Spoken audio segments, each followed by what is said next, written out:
Hello and welcome to Act 3, Scene 4 of our journey through Othello.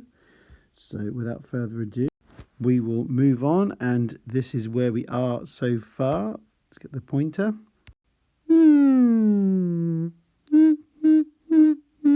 Yeah, the sound effects are back.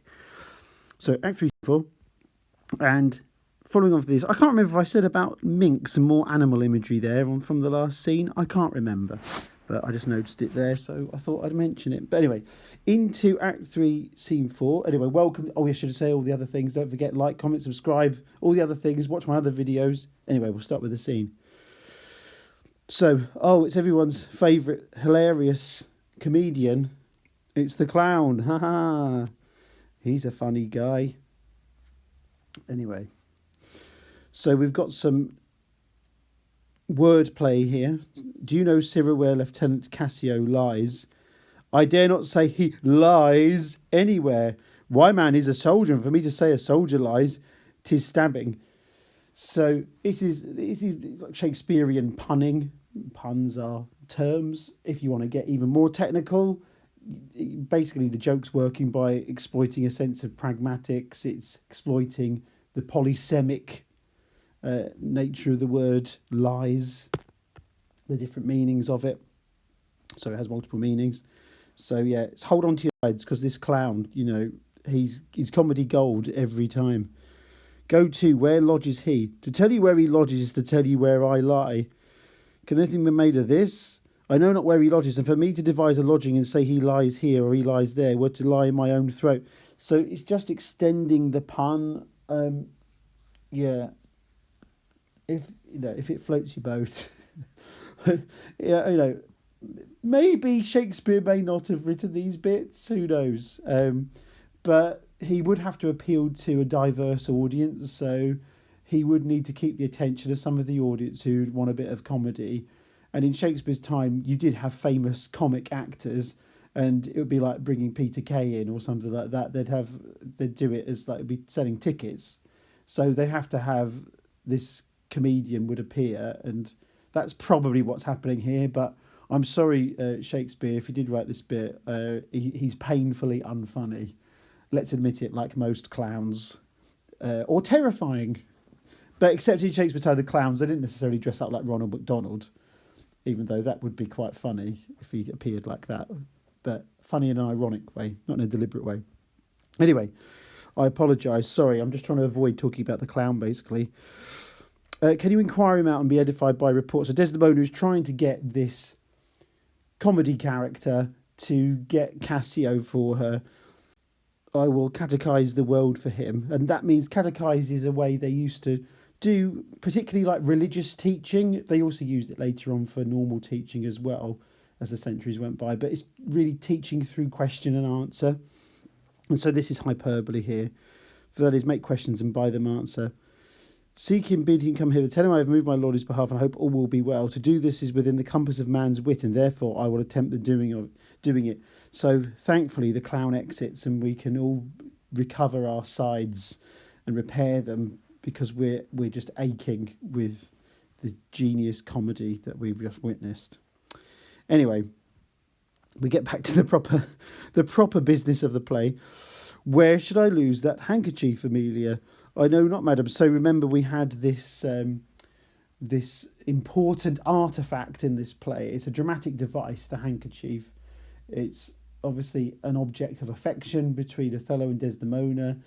Iago's had his eye on gaining this handkerchief for his own nefarious purposes for a long time. His wife, Amelia, knows that Iago's always wanted it.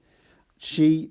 Here then, he's talking to Desdemona, and it's another good theme for appearance versus reality, and truth and betrayal and withholding things. But Amelia has to be loyal to her husband. That's the social contract of being married in that era.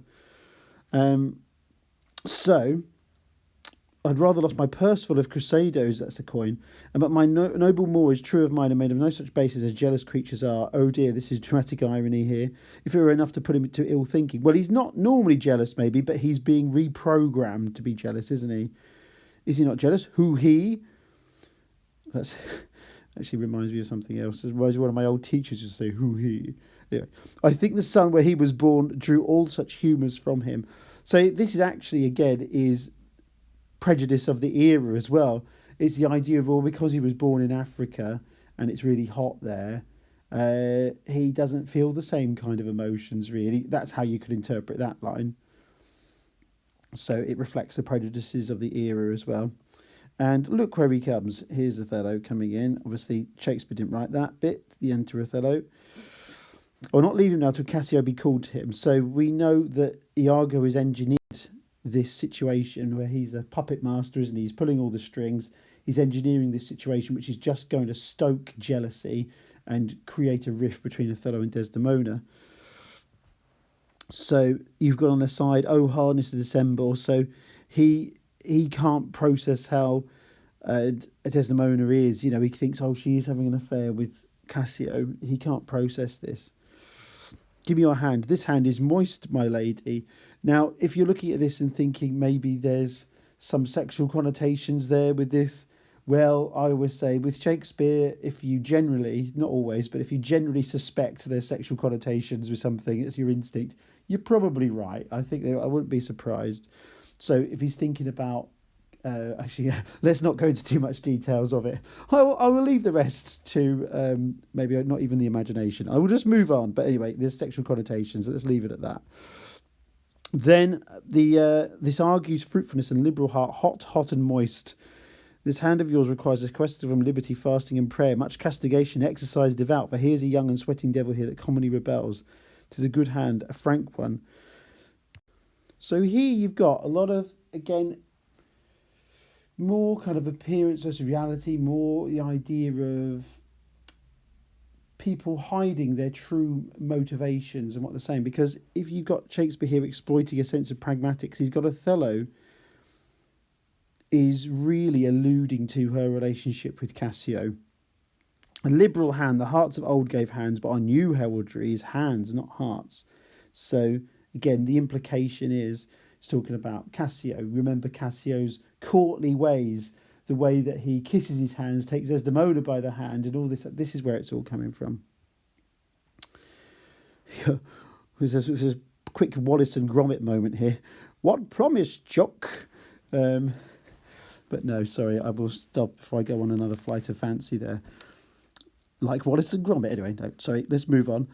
Thy of a sultan's sorry room offends me. Lend me thy handkerchief. So this is, remember, Iago has manipulated the situation. So Iago doubts Desdemona's fidelity.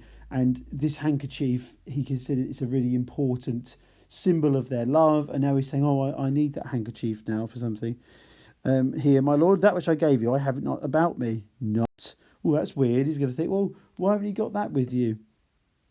That's a fault. That handkerchief did an Egyptian to my mother give.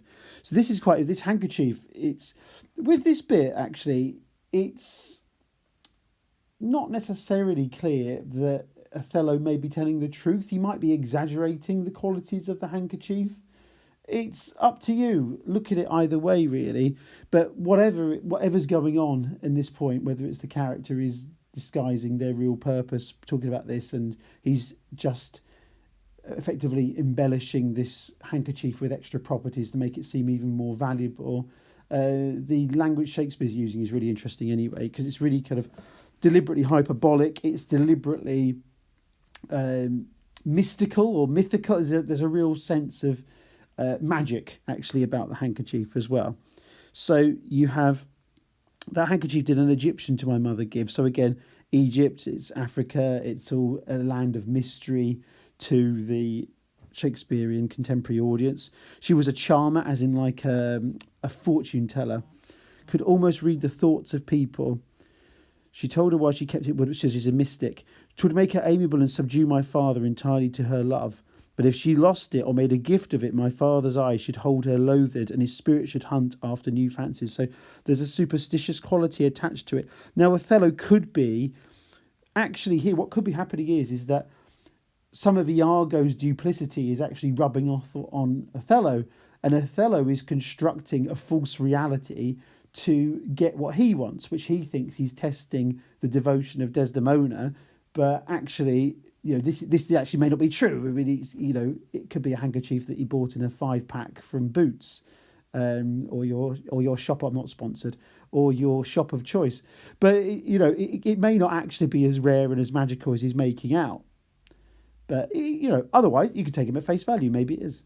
Maybe we're meant to take it at face value. See what you think. And then there's an extra emotive quality. Extra emotive quality to it. She dying gave it me and bid me when my fate would have me wive to give it her. I did so, and take heed on it, make it a darling like your precious eye. To lose it or give it away was such perdition as nothing else could match. So it would condemn you to hell to give it away. So this sounds a bit hyperbolic, and it sounds a little bit convenient, isn't it? It's one of those stories of never forget the words my dying mother say to me. Actually, there's a better version of that. There's a Douglas Adams version of it, isn't it? So at times like this, I wish I'd listened to my mother. What did she say? I don't know. I wasn't listening. Anyway, I will move on. 'Tis true there's magic in the web of it. A Sibyl that had numbered in the world the sun to course 200 compasses in a pathetic fury sewed the work. So there's magic in this handkerchief. The worms were hallowed. So hallowed, actually, well, if you know your Harry Potters, Deathly Hallows and everything, if you've heard of that, then of course it's things to do. The idea of Hallows is to do All Hallows Eve, Halloween. It's to do with saints. It's to do with holiness. So these are like saintly worms. They're sort of holy worms, magical worms that did breed the silk. And it was dyed in mummy. So it's actually even connected to, and when it says mummy, it means the Egyptian mummy, not necessarily walking around going, chasing after Scooby-Doo in a museum. But it's more the mummy in terms of just the idea of using the bandages in the weaving of it, in the making of the silk. It's woven. Magic is woven into the very fabric of it, as he says here. So the language Shakespeare uses here is really interesting. It was dyed in mummy, which the skillful conserved of maidens' hearts. So there's the idea of love being eternal, and obviously mummies were they're embalmed and they're preserved and they kind of transcend time in that way as well. In faith, is it true? Most veritable, therefore look to it well. Again, can we take that at face value? What do you think? I quite like the idea of Othello adopting some of Iago's duplicity. I think that's quite an interesting idea personally. But you can disagree. You're allowed to. Wherefore? Why do you speak so startlingly and rash? Is it lost? Is it gone? So this dialogue, this is all very. I always when I see student writing, I always hate it when people say they use the phrase short and snappy. Like, that's not a term, is it? They can't say short and snappy. Sounds like a children's cartoon about two little crocodiles or something. So short and snappy sentences. So you can't say that. So when you got the Stichomythia is better when you have the quick fire exchanges. That's more literary to think of it in that way. So look at all these short. They're all kind of very short. Not short and snappy. Short, simple sentences. This is Shakespeare showing that the relationship is fragmenting, isn't it? Desdemona and Othello's speech is losing their characteristic elegance that we've seen earlier on in the play. Is it not lost? And what if it were? How? I say it is not lost. Fetch it. Let me see it. Fetch me the handkerchief. Exclamatory imperative there. My mind misgives. He wants to see it. So also Desdemona here, and I even highlighted this, even though I should have done. Why so I can, but I will not now. This is like a delaying tactic, obviously. This is a trick to put me from my suit. Pray you, let Cassio be received again. That's like the worst time she could have mentioned Cassio, isn't it, in this speech? So there is a sense of fate intervening of this. You could argue that it's fate, actually, but really the characters are being programmed to behave in a particular way. So as remember, Cassio's asked Desdemona to plead his case, but of course that idea came from Iago. And Iago's planted the idea of Othello being suspicious about Desdemona's faithfulness. He's planted that idea as well. So it's a two-pronged attack. He's getting at them from different angles, but it's all him. Then, so he's going on about this handkerchief. It does seem weird, I know, because handkerchiefs, people don't tend to use them much in the modern age. But as I said before, they're more, my earlier videos, which you can go and watch, they're more symbolic. They've got a bit more importance about them. I pray talk me of Cassio, the handkerchief. So here you can see again their objectives in conversation are completely different, and this again represents the disintegration of their relationship. A man that all his time hath founded his good fortunes on your love, shared dangers with you, the handkerchief. So Othello is just barking out, or Shakespeare's got Othello barking out these exclamatory imperatives. You are to blame. Zoons, is not this man jealous? I never saw this before, so he's never acted like this. Sure, there's some wonder in this handkerchief. I'm most unhappy in the loss of it. 'Tis not a year or two, shows us a man. They are all but stomachs, and we all but food. They eat us hungrily, and when they are full, they belch us. This is an interesting line for Emilia. It is really interesting in lots of ways, because sometimes Emilia's speech here can be seen as a kind of proto-feminist thing. It's maybe a bit strong to argue that, but what you do definitely have is, well, in my opinion, again, you can argue that it is proto-feminist kind of speech as well. But what's interesting is that Shakespeare is giving women a voice in the era when women didn't really have a voice. Of course, in terms of context, in real life, it would be a male actor saying those lines as Emilia. And it's obviously written by a man as well. So it's very heavily diluted and filtered. But you could put the shoe on the other foot and you could say, well, Shakespeare didn't have to write that line, did he? Or, sorry, those lines. But it's interesting. It's an interesting extended metaphor. So Emilia is a slightly older woman who's just an old woman. She's not like an old lady. She's not like, the bus pass or anything. But she's older than Desdemona. So there's some imparted wisdom, female solidarity here. Like saying, well, this is not a year or two, shows us a man. They are all but stomachs, and we all but food. So this extended metaphor, the idea of men consuming women and exploiting women, and that's how Emilia is expressing it. Or sorry, Shakespeare has Emilia express it through that extended metaphor. But the idea of women be exploited. They are all but stomachs, and we're all but food. They eat us hungrily, when they are full, they belch us. So women being disposable. So she's saying, well, that's what men are really like. That's why she says that. It's not a year or two, shows us a man. Men, this is what Othello is really like. You thought he wasn't jealous, but actually he is. And they use you, and when they get fed up with you, they spit you out, effectively. That's not exactly what she's saying, but it's pretty close. I'm trying to put it into my own words for you. Look, you, Cassio, and my husband. Oh, yeah, that's a great combination, isn't it? So we got Iago coming in. There is no other way. She must do it, and lo, the happiness. Go and importune her. So he's still manipulating Cassio there. How now, good Cassio, what news with you? Madam, my former suit, I do beseech you that by your virtuous means I may again exist to be a member of his love, whom I with all the office of my heart entirely honour. So Shakespeare gives Cassio this very elegant language again. And he's still keen to be back in Othello's good books. And he sees Desdemona as the pathway to that, being put back in Othello's good books. But of course, it's Iago's manipulation. Interesting line for appearance versus reality theme. My lord is not my lord. So this is actually also an example of diacope as well. Diacope, spelling fans. Diacope. Sometimes you hear people say diacope. It doesn't really matter as long as you spell it right, to be honest. But the idea of appearance versus reality. Othello isn't himself. I'm not sure. His humour is altered. Then we have, can he be angry? I have seen the cannon when it hath blown his ranks into the air, and like the devil from his very arm puffed his own brother. And is he angry or something? So there's military imagery there, the idea of Othello's anger. I will go meet him. There's matter in it indeed if he be angry. It's unusual that he's angry. Then off he goes.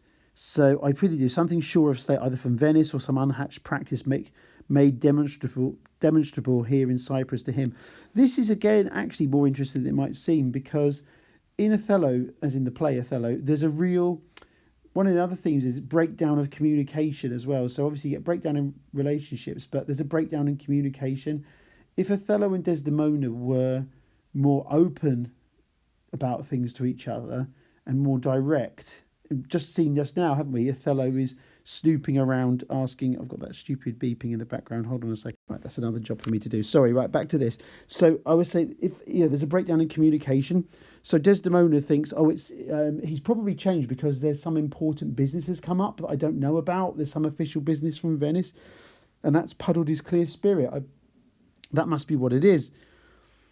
So, but she's just guessing. She doesn't know that for certain. Obviously, Iago is to blame for all of this, but Othello and Desdemona could actually circumvent Iago's meddling in many ways, or at least damage limitation, by being actually just more direct. Othello could say to Desdemona, "Are you having an affair with Cassio?" And ask Cassio as well. He could actually do more, rather than Iago has reprogrammed him to be more like Iago is, and it's all the snooping around and deceit, which isn't the best way at all, is it? So, jealous souls will not be answered so. They are never jealous for the cause, but jealous for they're jealous. It is a monster begot upon itself, born on itself. So Amelia's lines echo her husband's lines about the green-eyed monster, and it actually then continues that metaphor. It's interesting as well because this is her wisdom. Where did it come from? Is Iago's phrase about the green-eyed monster? Because Amelia here she's a wise, slightly older woman advising a younger woman. She does come out with these wise sayings, as we've seen. They're like aphorisms. These are these wise sayings, and maybe Iago was mimicking Amelia when he said about the green-eyed monster, the friendly advice he was giving. He was actually copying his wife. Interesting idea, isn't it, as well? Heaven keep that monster from Othello's mind. Lady, amen. I will go seek him. Cassio walk here about. I will find him fit and I'll move your suit and seek to effect it in my uttermost. And then we have Desdemona says she's still going to petition Othello. Bianca comes in as well, who is kind of Cassio's significant other, of course.